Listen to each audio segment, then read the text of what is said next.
Bonjour à tous, j'espère que vous allez excellemment bien. Aujourd'hui, on se retrouve pour parler moto, les 10 éléments à se souvenir du Grand Prix de Teruel ou le deuxième Grand Prix à Aragon, ça dépend ce que vous appréciez comme nom. On va retenir les 10 éléments. La course, mon avis sur ce Grand Prix avant de commencer. Je trouvais le Grand Prix moins passionnant que le week-end dernier. C'est souvent le cas quand on a deux courses qui suivent cette année en moto. La première est plutôt pas mal, la deuxième... Parfois on s'ennuie, à part en Autriche. Mais par exemple, le deuxième Grand Prix à Misano, j'avais pris beaucoup moins de plaisir que pour le premier. Ça a un petit peu été comme ça. Même Jerez, deuxième course à Jerez, où on avait pris moins de plaisir que pour la première course. Ça a souvent été comme ça depuis le début de saison.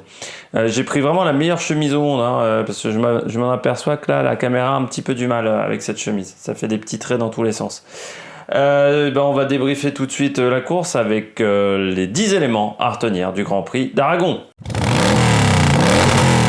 En 10, Crutchlow moyen. Alors Grand Prix d'Aragon, bien entendu, Grand Prix de Teruel, le deuxième Grand Prix d'Aragon. Crutchlow moyen, oui, encore, c'est pas du grand Karl Crutchlow qu'on a depuis le début de saison. En plus, on a su ça après la course qu'il y a une blessure, sa blessure à l'épaule s'est réveillée. Donc normalement, il devait faire des tests lundi. Je sais pas les résultats des tests, mais c'est quand même très inquiétant. On a l'impression que depuis le début de saison, il y a eu cette chute en tout début de saison à Jerez. Et depuis, il a du mal à retrouver vraiment son niveau. Alors c'est peut-être l'âge aussi, il n'est pas tout jeune, Karl Crutchlow, mais la saison est compliquée.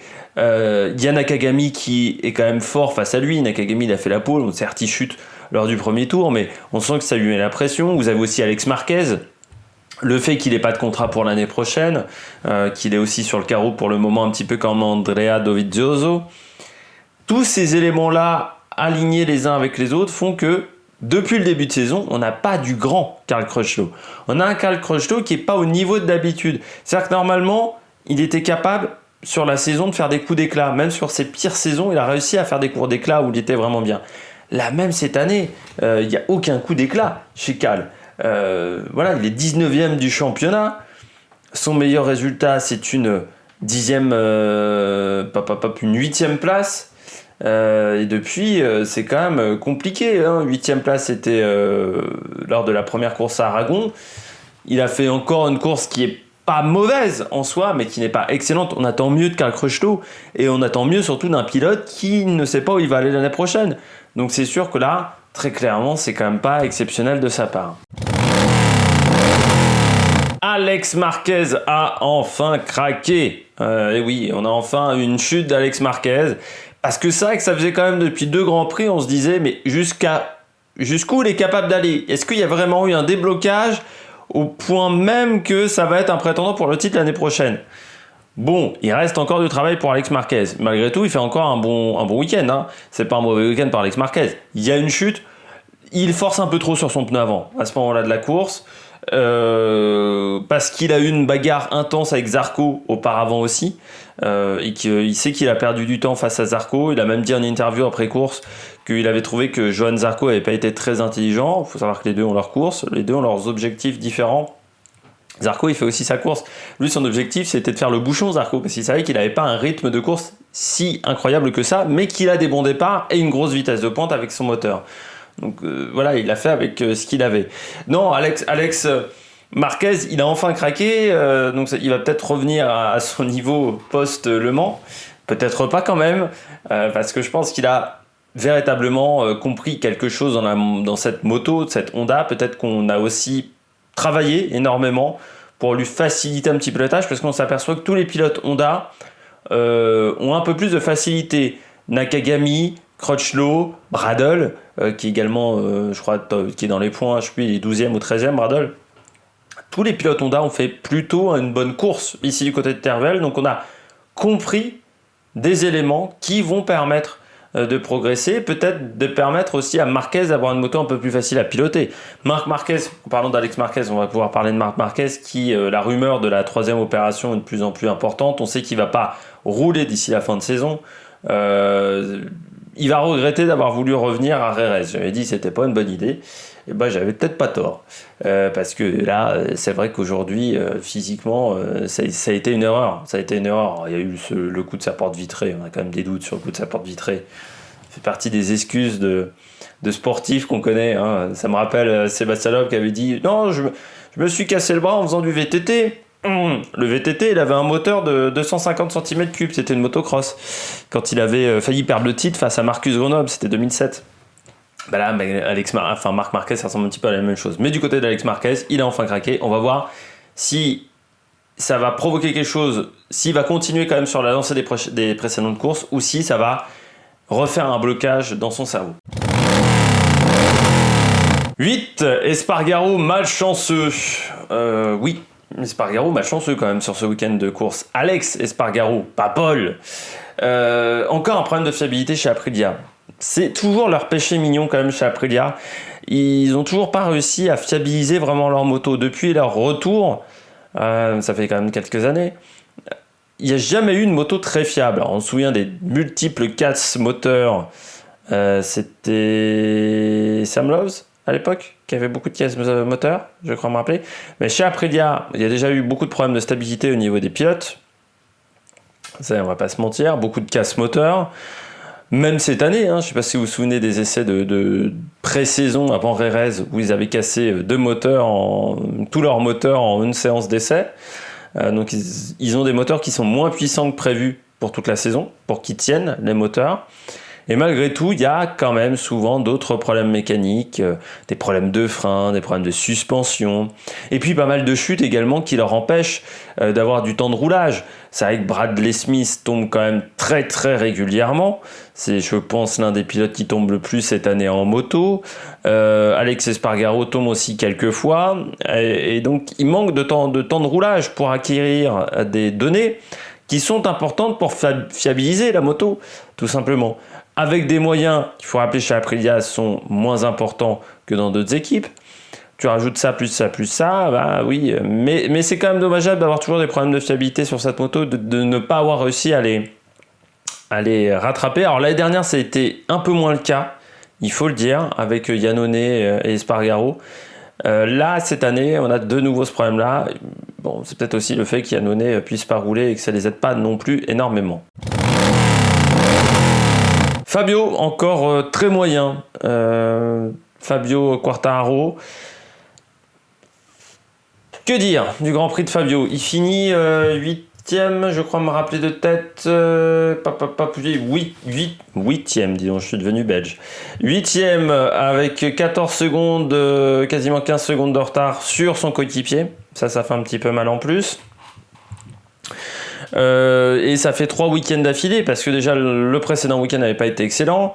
Le week-end au Mans, le résultat en course n'était pas top non plus malgré la pole position. On a l'impression qu'il y a un problème avec le rythme de course sur cette machine et par rapport au réglage de Fabio et qu'on tâtonne surtout sur les réglages.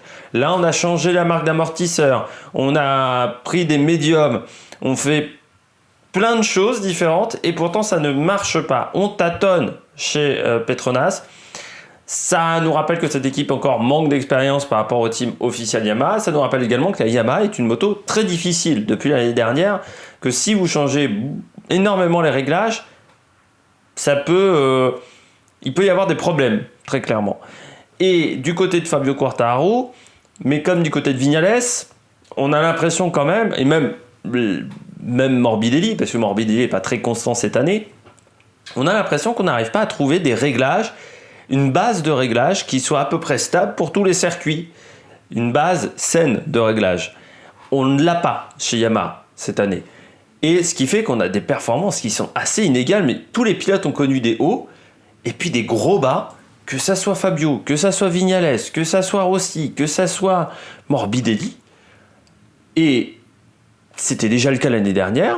Parce qu'à part Quartararo, les autres avaient eu une saison également à dents de scie. Le début de saison de Vignales avait été catastrophique, ils s'en étaient bien sortis en fin de saison. Ça avait été l'inverse pour Rossi, et Morbidelli n'avait pas été exceptionnel pendant toute l'année.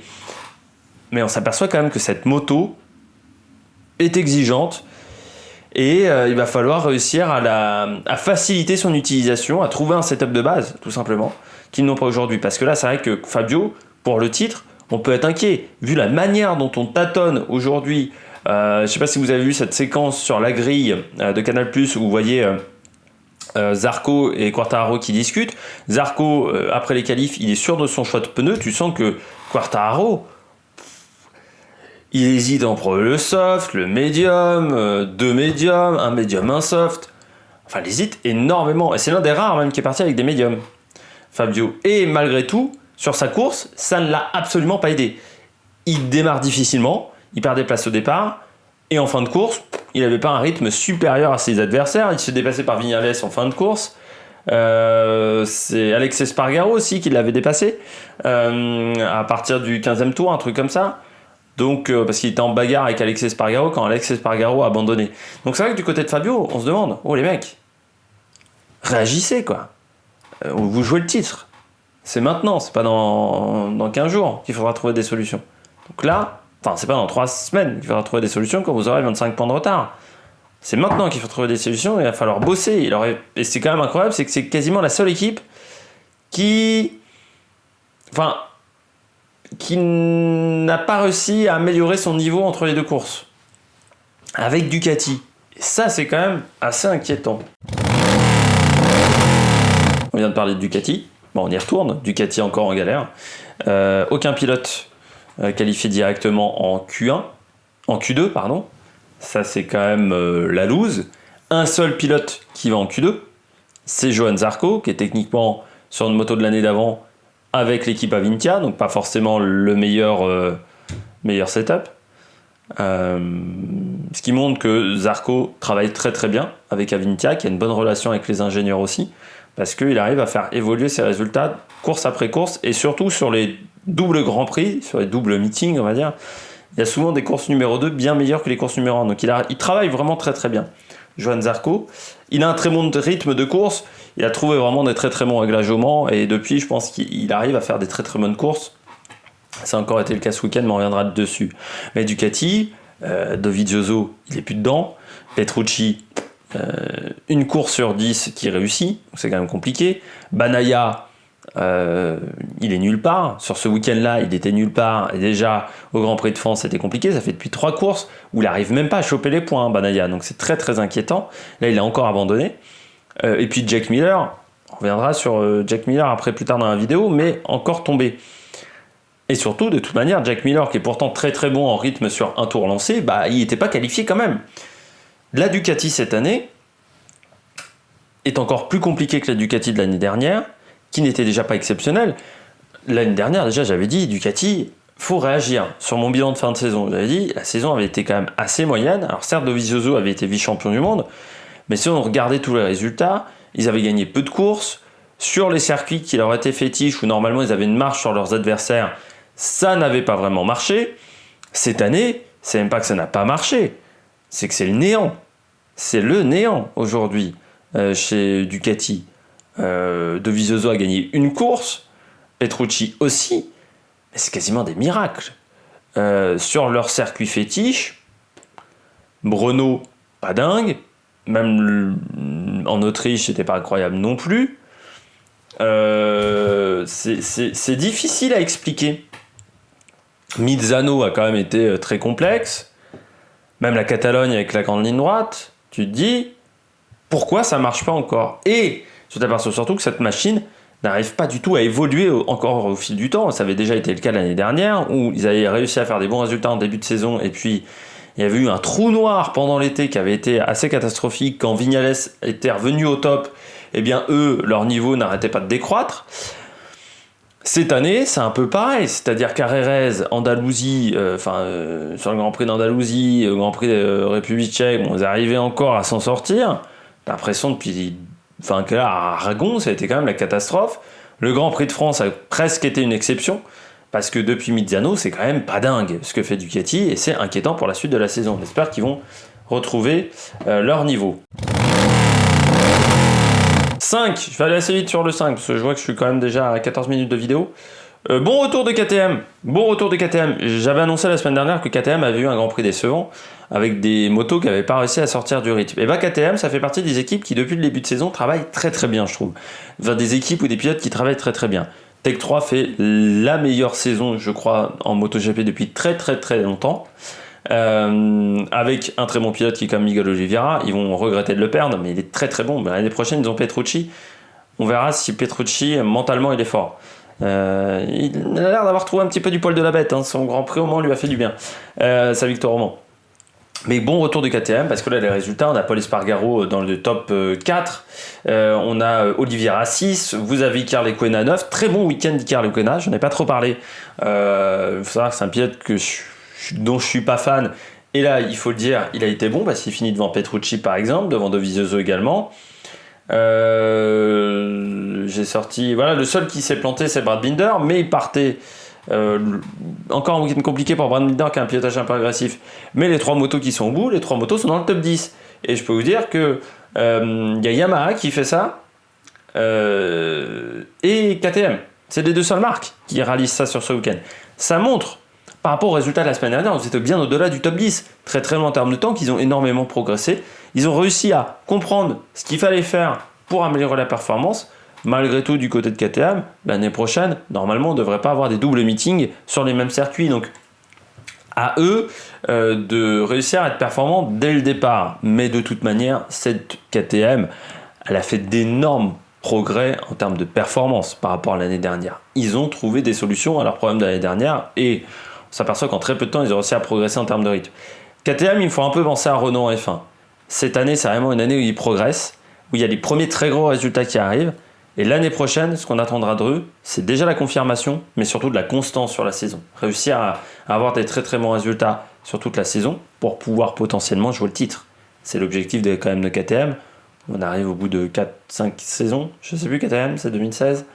Voilà, on commence à arriver à un moment où on a besoin de résultats désormais chez KTM pour le financement du programme. En plus, avec la Covid, plusieurs marques ont des petites difficultés financières au niveau du marché automobile et moto. Donc ça serait bien d'avoir des résultats pour dire que au patron de KTM, regardez, les financements énormes que vous avez faits, eh bien c'est pas vain, il y a des résultats derrière. 4, j'avais dit que je devais faire court sur le 5. Jack the Poisse Miller. Eh oui, encore un problème pour Jack. Saison incroyablement difficile pour Jack Miller. J'ai rarement vu ça, autant de problèmes. Moteur, le tear-off de Quartararo, là on a encore une chute dont il n'est pas responsable. Après, le fait d'être parti très très loin en qualification n'a pas aidé au niveau de la performance, mais depuis le début de saison, Jack Miller a quand même pas mal de problèmes qui s'enchaînent les uns au fil des autres et bien entendu ça joue sur la confiance du pilote. Et l'année prochaine il joue gros, que ça soit lui et Bagnaia, il joue très gros parce que il va y avoir Zarco, que Zarco chez Pramac va avoir une moto encore meilleure, une équipe technique encore meilleure, et que si tout se mixe bien, Zarco il peut être chez Ducati en 2022. Donc ils ne doivent pas se planter les deux. Et Jack Miller, l'année dernière déjà, il y a eu quelques très bons résultats, mais ce qui m'avait gêné, c'était ce manque de constance.